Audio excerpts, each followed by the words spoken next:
A mysterious visitor has come to the great house at Collinwood, looking for Cassandra Collins.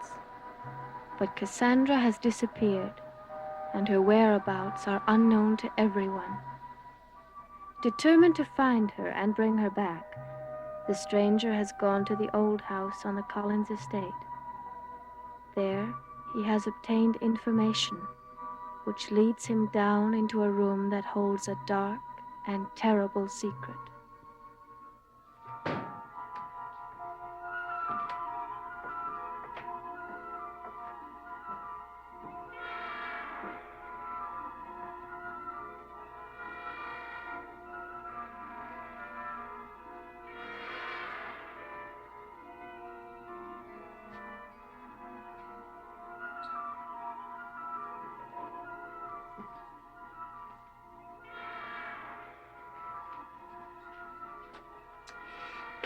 The Reverend Trask, I presume. Where is Cassandra? What have you done with her? Don't you know I'll find out?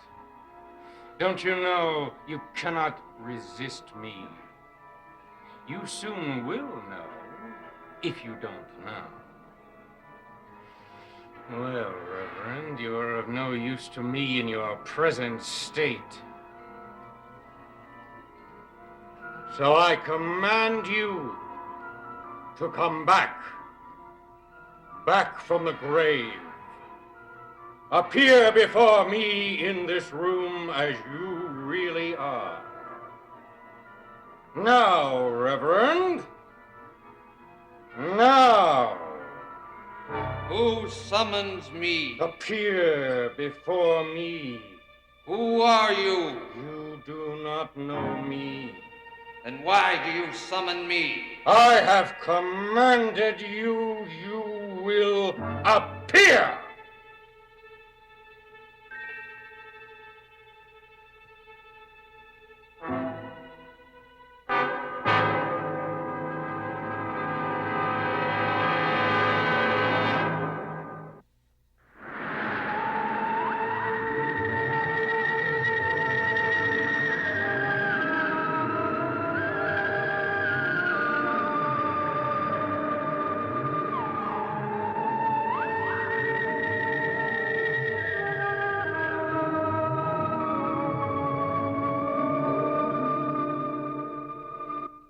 Why have you disturbed my rest? You have disrupted my plans, Reverend, and one bad turn deserves another. Who are you? The one who has commanded you, the one you will obey. Surely you must know by this time, Reverend, that there is no rest for the wicked. I am a man of God. A man of God indeed. In your time, you were the greatest of all possible fools, Mr. Trask. Reverend Trask! You were a blind, overzealous fanatic, a bigot and a fraud, intolerant, cruel, and unjust. A man after my own heart. I know who you are. Who? You are the devil himself, come to tempt me. How you do flatter yourself, Mr. Trask. Even if you're not the devil, you are surely in league with him. But I will not be tempted. I will not listen to you. You have no choice. I can return to my grave.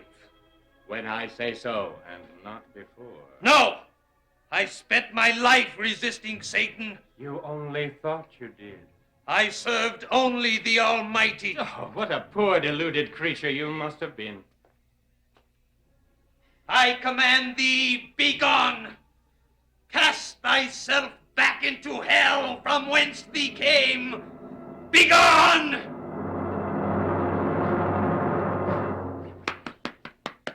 Very impressive.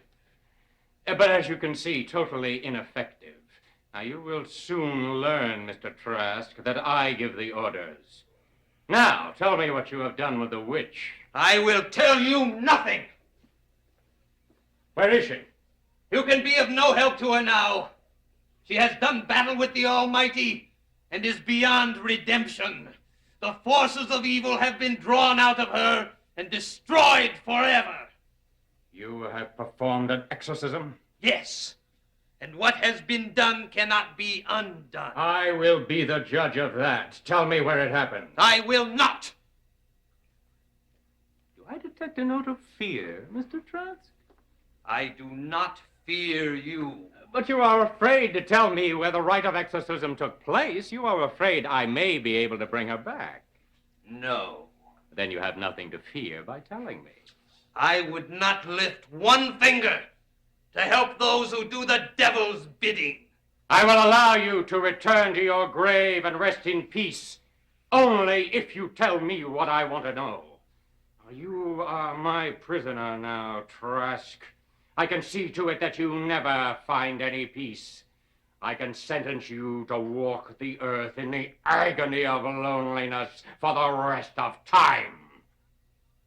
I am not without a weapon to battle your evil. I have the power of the Almighty to protect me, and you are helpless before that power. Helpless.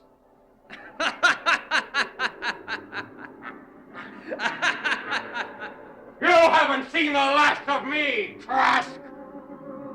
And you have helped me whether you know it or not. Because now I know that an exorcism has been performed. And that is a beginning. I will find my Cassandra and bring her back.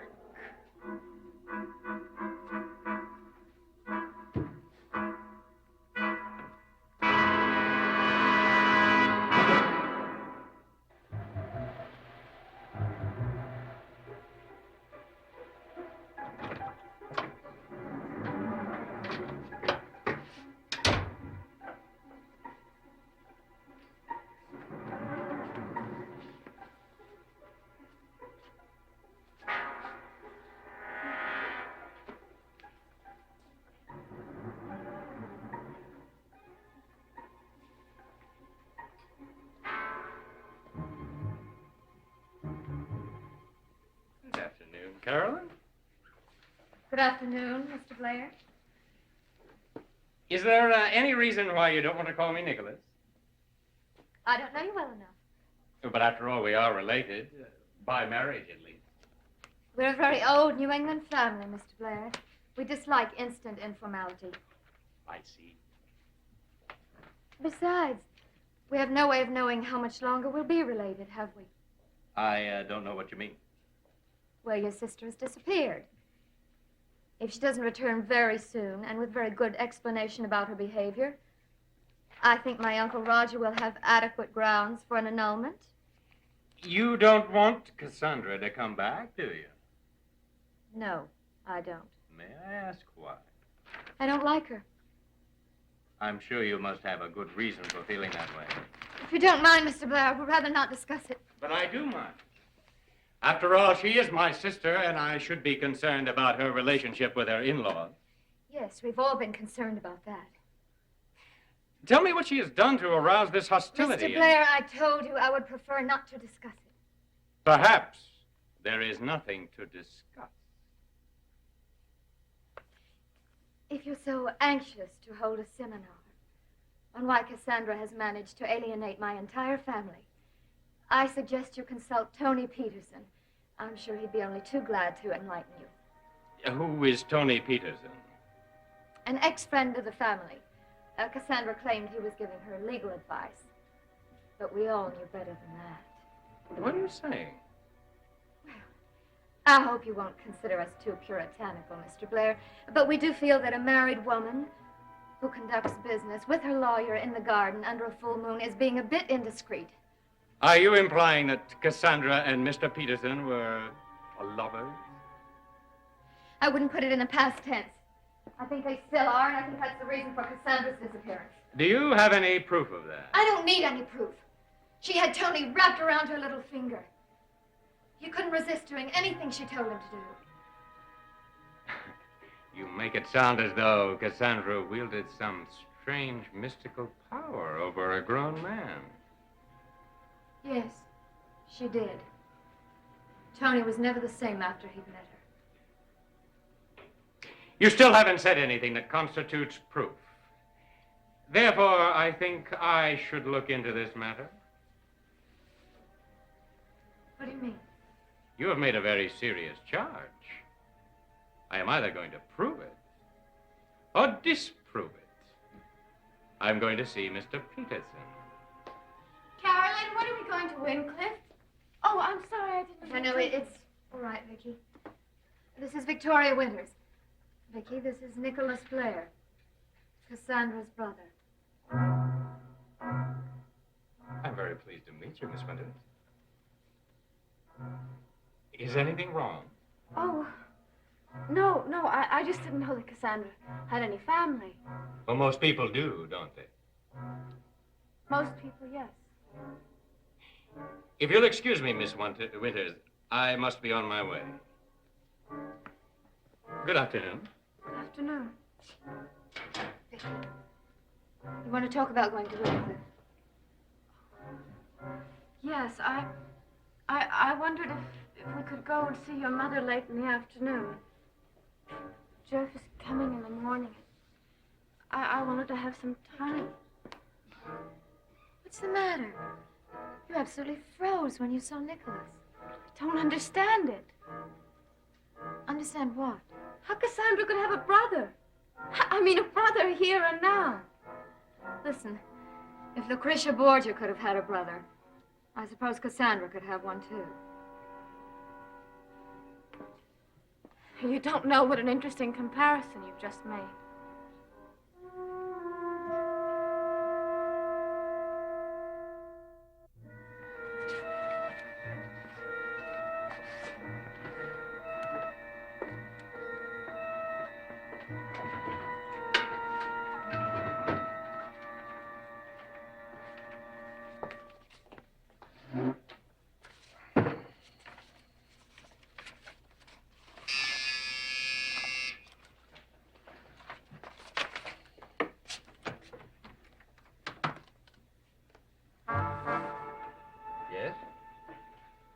Mr. Peterson? Yeah. I am Nicholas Blair. I'm an attorney. I hope I haven't come at a bad time. Well, I do have quite a bit of work I have to finish. Well, I have something rather important to talk to you about. It will only take a moment. May I come in? All right. I'm not familiar with your name, Mr. Blair. You don't practice around here, do you? No. I represent a corporation in Boston. We're about to institute a negligence suit against the Collins Shipping Company. Well, that's a coincidence. I just finished prosecuting a suit against them. I know. You lost. Well, the Collins family have a great deal of power. So does the corporation I represent. Why did you come to see me? We think you can give us certain information that we need. What kind of information? Cigarette? Yeah, thanks. Hey, that's quite an expensive-looking cigarette case you have there. You're fascinated by the jewel. Yes. It happens to everyone who sees it. Keep looking at it, Mr. Peterson. You'll find it has an intoxicating effect the more you study it. It's like no other jewel I've ever seen. You're beginning to feel a little weak on your feet, Mr. Peterson. I think you need to sit down. Yes.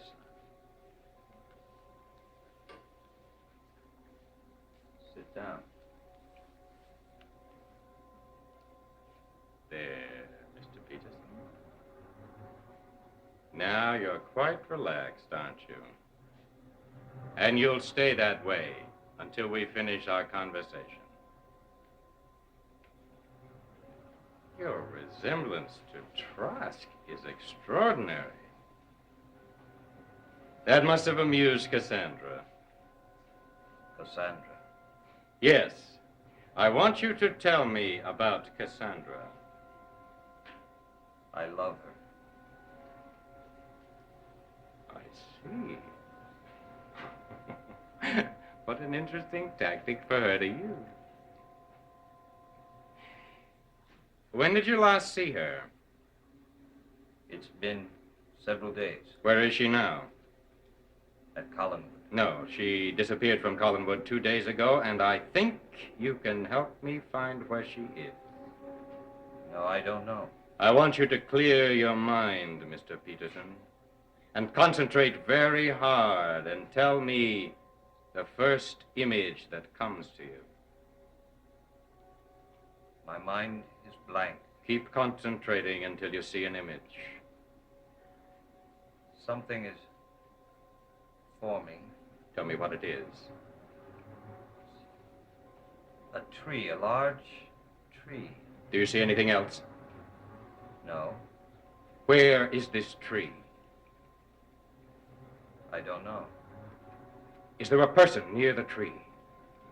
No, only ropes. Ropes? Yes, tied around the tree. Keep concentrating, Mr. Peterson. I must know the exact location of this tree. I can't tell you. The image is fading away.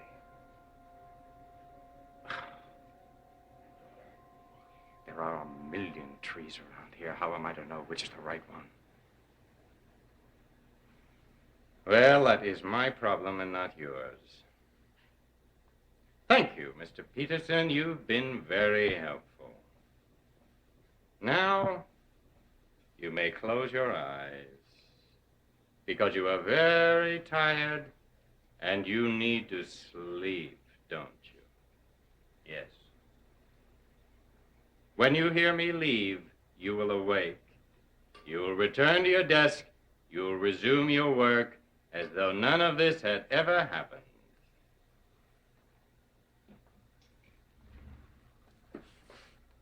Good night, Mr. Peterson.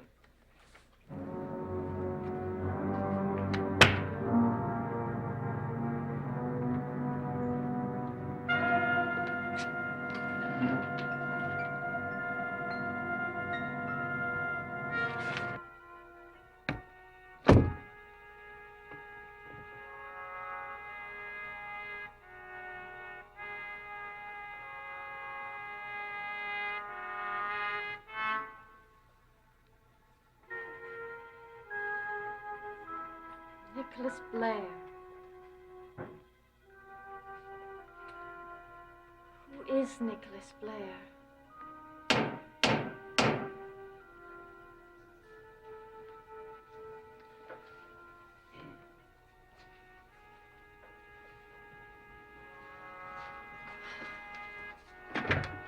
Jeff! Oh. Hello, Vicky. I didn't expect you back until tomorrow. There was no use in my staying in Portsmouth. I was finished there. Well, don't keep me in suspense. Tell me what you found out. I found out that Portsmouth is one big dead end. What do you mean? 3 weeks. 3 weeks of investigation, day and night. And I'm nowhere. I still don't know who I am.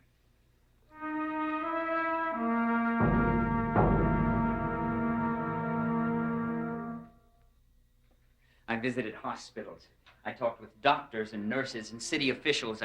I bugged the police until they thought I was some kind of a nut. And nothing. Absolute zero. But that doesn't make any sense. You were found in Portsmouth. Yes, Lang didn't lie to me about that. I was found wandering around the Portsmouth docks. Well, you must have had some kind of identification. Yes, but if anyone knew about it, they wouldn't say anything. Not even the police. Not even the police.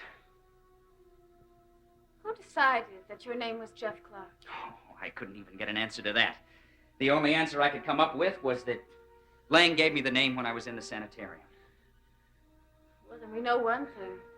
Your real name isn't Jeff Clark. Oh, yes. Yes, that means that I know less now than I did before I went to Portsmouth.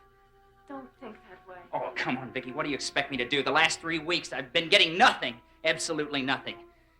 I don't even know that I had a life before Portsmouth. There isn't 1 ounce of proof that I even existed before then. There has to be proof somewhere. Yes, well, why can't I find it?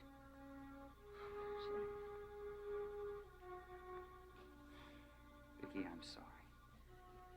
If there were just the tiniest bit of evidence, anything to make me, well, to give me some hope. But nothing, Vicky. I came back absolutely empty-handed. Hey, I don't know where to go from here. And I don't know what to do. Jeff, you exist here and now and for me. That's all that matters. Let's forget about the past. I wish it were as easy as that. It can be. Oh, how? We're just going to concentrate on us, present and future. Well, I guess I should count my blessings. Be glad there is a present and a future.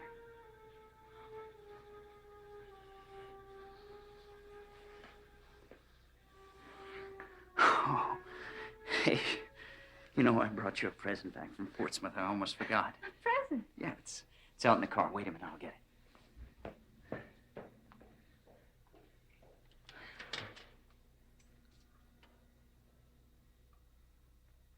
Victoria Winters. Beware of the devil. He is being harbored in this very house. He walks among you in the guise Vicky, of... what's the matter? Trask. Trask, you leave her alone. Don't touch her. She's innocent. She's innocent. I'm... Oh. Oh. Oh. I think that proves it. Bruce, what? You saw him, too. You recognized him. You knew who he was. It proves you're Peter Bradford.